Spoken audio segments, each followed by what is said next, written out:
Assalamualaikum warahmatullahi wabarakatuh.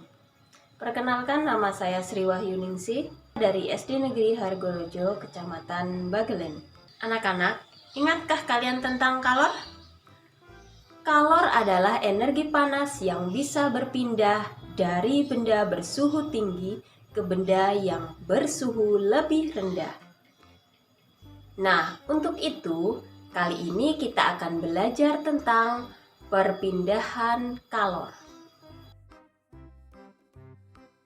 Pernahkah kamu membantu ibumu memasak sayur?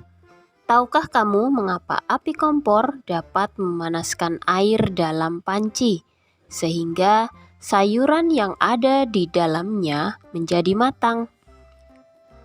Ketika kamu memasak sayuran, panas dari api kompor berpindah ke dalam panci.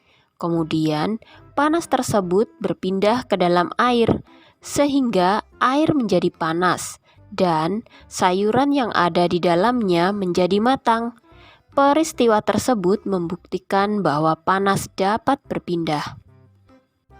Panas berpindah dari benda yang bersuhu tinggi ke benda yang bersuhu lebih rendah. Lalu, bagaimana panas dapat berpindah? Panas dapat berpindah melalui 3 cara, yaitu konduksi, konveksi, dan radiasi. Sekarang mari kita bahas satu persatu. Yang pertama, perpindahan kalor secara konduksi. Perpindahan kalor secara konduksi disebut juga perpindahan kalor secara hantaran, yaitu perpindahan kalor tanpa memindahkan zat perantaranya. Pada peristiwa perpindahan kalor secara konduksi, yang berpindah hanya energi kalornya saja. Umumnya, perpindahan kalor secara konduksi terjadi pada zat padat. Pada perpindahan kalor secara konduksi, kalor akan berpindah dari benda bersuhu tinggi menuju benda yang suhunya lebih rendah. Peristiwa konduksi juga dapat kamu jumpai pada saat kamu menggoreng. Ujung spatula yang kamu pegang akan terasa panas walaupun ujungnya tidak bersentuhan dengan api kompor. Setrika listrik juga merupakan alat yang cara kerjanya menggunakan prinsip perpindahan panas secara konduksi. Ketika setrika dihubungkan dengan arus listrik, maka arus listrik akan mengalir melalui elemen pemanas. Panas dari elemen akan berpindah ke bagian alas besi setrika yang tebal. Perpindahan kalor secara konveksi. Perpindahan kalor secara konveksi adalah perpindahan kalor yang disertai dengan perpindahan zat perantaranya. Umumnya, peristiwa perpindahan kalor secara konveksi terjadi pada zat cair dan gas. Zat yang menerima kalor akan memuai dan menjadi lebih ringan, sehingga akan bergerak ke atas. Saat zat yang lebih ringan tersebut pindah ke atas, molekul zat yang ada di atasnya akan menggantikannya.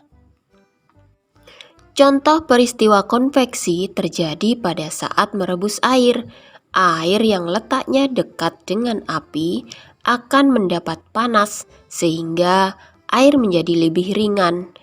Air akan bergerak ke atas dan digantikan oleh air yang ada di atasnya. Dan demikian seterusnya. Perpindahan kalor secara konveksi juga mengakibatkan terjadinya angin darat dan angin laut. Contoh peristiwa konveksi yang lain adalah penggunaan cerobong asap pada pabrik. Apakah rumahmu dipasang jendela ventilasi? Pemanfaatan ventilasi sebagai sirkulasi udara di dalam rumah juga memanfaatkan perpindahan panas secara konveksi. Perpindahan kalor secara radiasi. Perpindahan kalor secara radiasi adalah proses perpindahan kalor yang tidak memerlukan zat perantara. Kalor dari panas matahari tidak dapat berpindah secara konduksi karena udara yang terdapat dalam atmosfer termasuk konduktor yang paling buruk. Kalor dari matahari pun tidak dapat mengantar secara konveksi karena antara matahari dan bumi terdapat ruang hampa yang tidak bisa mengantarkan kalor. Jadi, kalor dari matahari merambat ke bumi tanpa melalui zat perantara.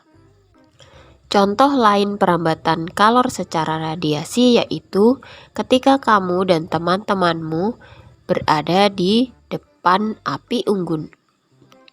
Panas dari api unggun tersebut dapat sampai ke tubuhmu tanpa melalui zat perantara. Perpindahan panas seperti ini dikatakan secara radiasi. Pernahkah kamu keluar rumah pada siang hari yang terik menggunakan baju hitam? Ketika kamu keluar rumah pada siang hari yang terik dengan menggunakan baju hitam, badanmu akan terasa panas. Hal ini disebabkan warna hitam merupakan penyerap kalor radiasi yang paling baik. Nah, bagaimana?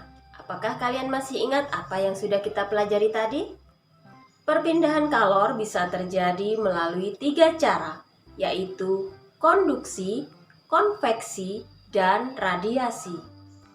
Nah, anak-anak, itu tadi beberapa cara perpindahan kalor. Sampai jumpa pada materi-materi berikutnya. Wassalamualaikum warahmatullahi wabarakatuh.